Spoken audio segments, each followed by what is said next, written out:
Ça, c'est une route. Et ça, c'est une route Lego, et en les combinant avec d'autres routes Lego, on peut créer un système de routes. Vous voyez où je veux en venir? Dans cette vidéo, je vais créer de A à Z une ville en Lego. Pour ce défi, j'aurai uniquement 7 jours, et en fin de vidéo, on testera des catastrophes naturelles sur la ville pour voir comment elle tient. Sur ce, que le challenge commence. Bon, c'est bien beau tout ça, mais je crois qu'il manque des bâtiments. Et pour être efficace, car je vous le rappelle, j'ai uniquement 7 jours pour construire cette ville, je vais délimiter les bâtiments à l'aide de mes briques. Par exemple, ces pièces délimitent l'endroit où je vais construire un port à bateau. Ici, un McDonald's, une banque et ainsi de suite. Mais une ville sans minifigurines, c'est pas une ville. Donc c'est parti pour drop les minifigurines. Bon, on a littéralement une invasion de minifigurines et ça fait plaisir. Il y a littéralement une variété totale. Oui, je dis bien totale. Même s'ils viennent de drop, en fait c'est des iPad Kids, ils ont besoin de dopamine et comme il n'y a encore rien dans la ville, ils commencent littéralement déjà à rager. Donc pour pallier à ça, je vais construire un port pour les faire dégager en bateau. Bon, ils vont revenir évidemment quand la ville sera finie, mais comme ça ils vont se calmer un peu. Pour commencer la construction du port, je vais construire une base assez solide pour que ça tienne suffisamment. J'ai construit ce port off caméra car il m'a pris beaucoup de temps et beaucoup de galères. Il a ce toit absolument magnifique mais qui est gentiment en décomposition car le bâtiment est très vieux. Il y a même ce petit panneau avec un bateau, avec une construction plutôt marrante en utilisant un croissant Lego. On peut ouvrir le toit mais à l'intérieur il n'y a rien car ça me prendrait trop de pièces et n'oubliez pas que j'ai uniquement 7 jours pour construire la ville. Bon, maintenant il nous manque le petit ponton où les gens vont monter dans le bateau. Et pour ça je vais utiliser une technique assez spéciale que je vois rarement dans les constructions Lego. Cette technique elle consiste tout simplement de construire un mur avec ses briques modifiées, de les retourner et ça donne un peu un effet de parquet en bois, ce qui marche super bien pour un port Lego. Bon, vivement qu'ils dégagent ces minifigurines parce que depuis avant ils font péter mon crâne, donc on va les faire enlever avec ce bateau. Ils reviendront plus tard. Attends, c'est qui est au volant?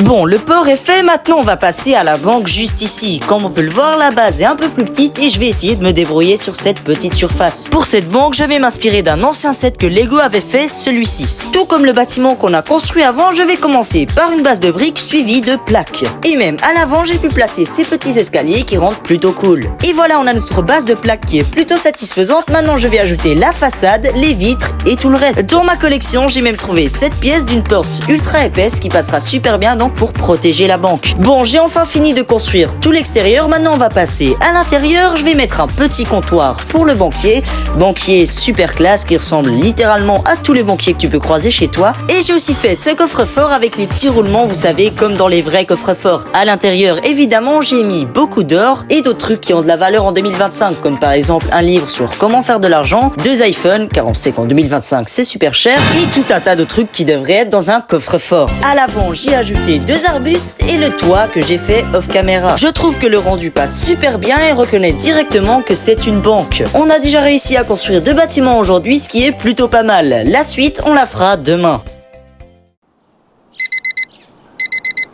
C'est le jour 2 et aujourd'hui, comme première construction, j'aimerais bien construire un Beast Burgers. Évidemment, nous, on va juste remplacer le mot Beast par Bricks et ça sera parfait pour la ville. Pour construire le restaurant, je vais m'inspirer du logo de MrBeast qui est bleu et rose. Malheureusement, des pièces roses, j'en ai pas énormément. Et en plus, celles que j'ai, elles sont ultra différentes. Donc, ça va être un vrai challenge. J'ai donc décidé de prendre des briques modifiées couleur nougat pour la base. J'ai ajouté ces 2 portes vitrées en blanche qui contrastent bien avec le nougat. À l'intérieur, cette fois, j'ai directement décidé de mettre des plaques lisses pour que ça donne un effet un peu plus fast-food et un peu plus propre. J'y ai évidemment ajouté quelques tenons qu'on utilisera plus tard pour mettre des tables et des chaises. Et c'est donc à l'arrière où j'ai laissé des tenons complets qu'on va construire la cuisine plus tard. J'ai continué de faire des couches avec des briques de couleur nougat et ensuite je suis passé au blanc avec des fenêtres et j'ai même eu une super idée pour faire ressortir les couleurs de MrBeast. En effet, j'ai tout simplement ajouté un carré rose et un carré bleu et ça rend super bien avec le blanc. J'ai donc continué de construire les murs et maintenant on va enfin pouvoir passer à l'intérieur et je vais commencer par le comptoir qui se trouve tout au fond pour délimiter la cuisine et l'endroit où les gens vont manger. En parlant de manger, je vais maintenant installer les tables où les gens vont pouvoir du coup se rassasier. En construisant le mur de la cuisine, j'avais fait exprès de faire dépasser une plaque pour pouvoir y déposer des ingrédients comme de la mayonnaise ou du ketchup.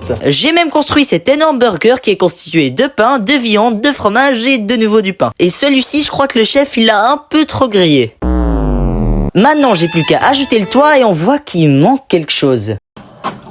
Et oui, évidemment, il manque les logos, donc je les ai imprimés, découpés et collés. Bon, je vais pas faire avec de la vraie colle, je vais faire avec du scotch, ça va moins abîmer mes Legos. Et là, on voit que le rendu est absolument incroyable et on reconnaît beaucoup mieux que c'est un Beast Burger. Enfin, un Brick Burger, pardon. Mais j'ai l'impression qu'il manque quelqu'un dedans. Effectivement, on va faire Mr Beast en Lego. Attendez, encore un petit détail et là, c'est incroyable. Nice, maintenant, plus qu'à ajouter un énorme burger au-dessus du bâtiment et c'est absolument parfait. Bon, on est qu'au jour 2, mais on a déjà super bien avancé dans la ville. Maintenant, un autre truc que j'aimerais faire, c'est ajouter des petits détails de verdure. Mais avant ça, abonne-toi pour ne rien rater de la suite. On rush les 1K avant Noël.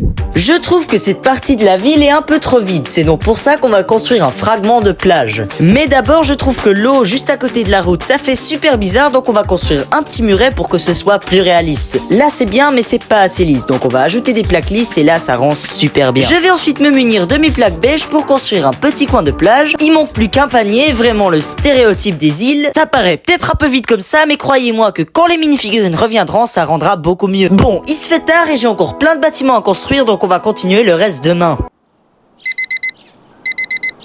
Aujourd'hui, je me sentais inspiré et j'ai décidé de partir pour construire un Lego Store en Lego. J'ai commencé par l'avant avec d'énormes baies vitrées qu'on trouve habituellement dans les Lego Stores. J'ai aussi ajouté une porte vitrée avec des colonnes jaunes à côté. J'ai fait en sorte de faire exprès de changer un peu les tons de jaune car dans les vrais Lego Stores, il y a aussi ça et ça rend un effet un peu plus brique Lego. Maintenant, plus qu'à ajouter un signe Lego.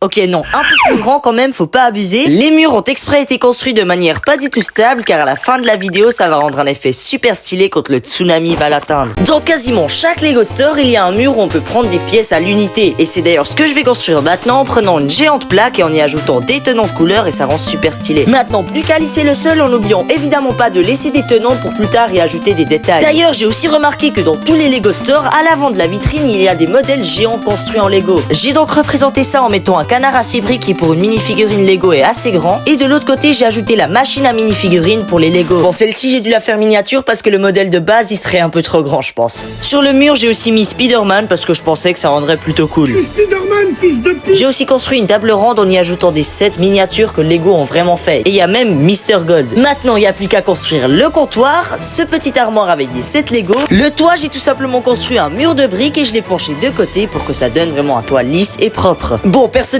j'éviterais de le voir de ce côté, le bâtiment, parce qu'il est absolument dégueulasse, mais c'est pas grave parce que de toute façon, avec les bâtiments qu'on va faire devant, eh ben ça cachera ce mur. On a déjà beaucoup avancé et la ville rend de mieux en mieux. C'est tellement horrible de penser que genre dans 4 jours, je vais devoir la détruire avec un tsunami, quoi. Mais j'ai un autre problème, il me commence déjà à me manquer des pièces, donc je vais devoir faire un trajet de 4 heures en train pour aller au Lego Store le plus proche de mon pays. Bon, je suis enfin de retour, mais vu le temps que ça m'a pris, je vais devoir faire la prochaine construction demain.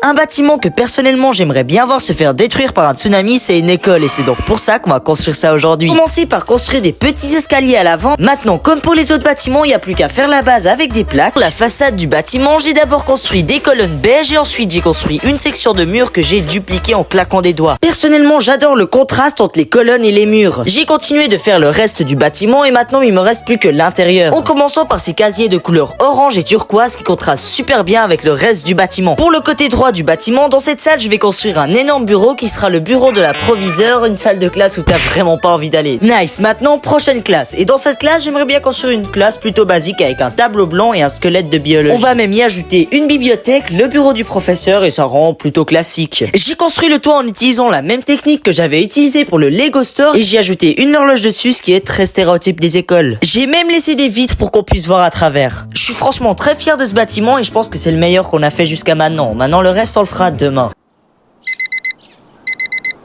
Ça devient gentiment la hesse au quartier et j'ai plus du tout de pièces. Donc aujourd'hui, j'ai eu une technique super stylée. En gros, je vais construire une grue qui construit un bâtiment. De 1, ça va être bien parce que quand le tsunami va le frapper, on l'espère en tout cas, ça va rendre un effet plutôt cool car la grue est très fragile. Et le bâtiment, bah ça fait un peu comme dans une ville où c'est en train de se faire construire, quoi. Vous l'aurez compris. Mais bon, qu'est-ce qu'une ville sans bâtiment où on peut vivre dedans? Donc maintenant, je vais construire une maison qui sera jaune. Pourquoi jaune? Parce que c'est les seules briques qui me restaient. J'ai vraiment plus aucune pièce. Et à l'avant, je vais même simuler un toit triangulaire. J'ai bien simulé parce que j'ai pas assez de pièces pour faire le toit complet. J'ai sectionné l'intérieur du bâtiment en 3 parties. Une partie où il y aura un canapé, une télé et un coin de chill avec une plante. Une partie où il y aura le lit et une partie où il y aura les toilettes pour poser des gros classiques. Et pour le reste du toit, j'ai tout simplement mis une plaque noire parce que j'avais vraiment plus du tout de pièces, quoi.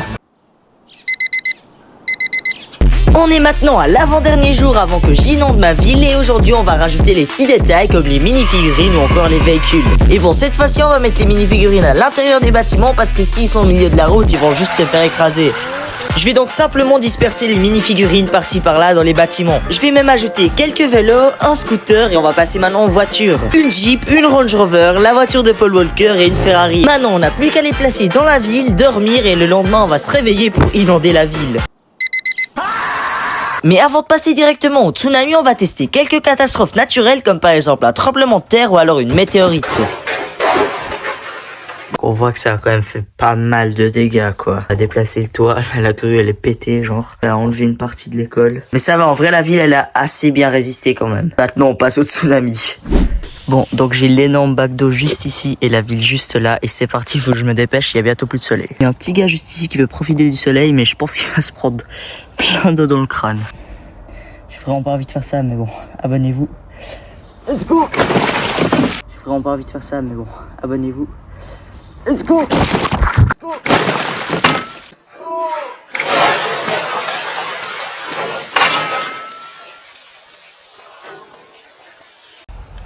Ça a littéralement détruit la ville. What the fuck? Oh, hell no! C'est rempli d'eau. Oh, mon téléphone.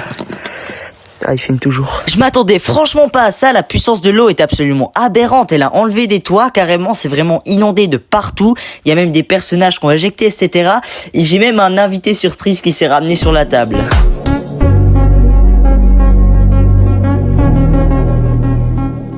Je crois qu'après ça, vous avez aucune excuse pour pas vous abonner. Bonus, une autre catastrophe naturelle, claquette de la daronne. Ne vous abonnez pas après avoir vu ça, je sais pas ce qu'il vous faut de plus. Donc s'il vous plaît, abonnez-vous, elle m'a pris énormément de temps à faire cette vidéo. Et n'hésitez pas à regarder une des vidéos qui apparaît sur l'écran. Sur ce, je vous dis à la prochaine.